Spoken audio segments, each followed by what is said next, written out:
আজকে আমি তোমাদেরকে একটা হেয়ার প্যাক বানিয়ে দেখাবো যেটা চুলের জন্য ভীষণ উপকারী।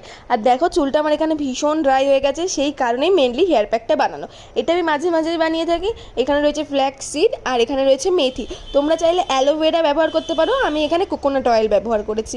প্রথমে একটু অনেক জল নিয়ে নিয়েছি, তারপরে নিয়ে নিয়েছি হলো এখানে ফ্ল্যাক্স সিড, আর তারপর দিয়ে দেবো হলো মেথি। 15 থেকে 20 মিনিট এটাকে এইভাবেই ছেড়ে দেবো রেস্ট নেওয়ার জন্য। তারপরে আমি এটাকে গ্যাসের ওপর বসিয়ে দেবো আর মোটামুটি ভালোভাবে একটুখানি ফুটিয়ে নেব। তোমরা জল কতটা দিচ্ছ তার উপর ডিপেন্ড করবে যে তোমরা কতটা ফোটাচ্ছ। চলো ঝটপট ড্রেসটা চেঞ্জ করে নেওয়া যাক। ড্রেসটা চেঞ্জ করে আমি এখানে চলে এসেছি, চুলটাকে আমি ভাগ করে ভালোভাবে লাগিয়ে নেব।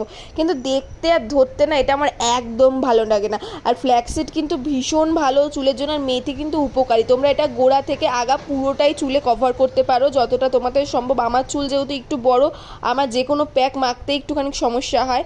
তারপরে শুকিয়ে গেলে শ্যাম্পু দিয়ে ধুয়ে ফেললাম, আর আফটার রেজাল্ট তোমরা দেখো চুলটা কিন্তু অনেকটা বেটার হয়েছে।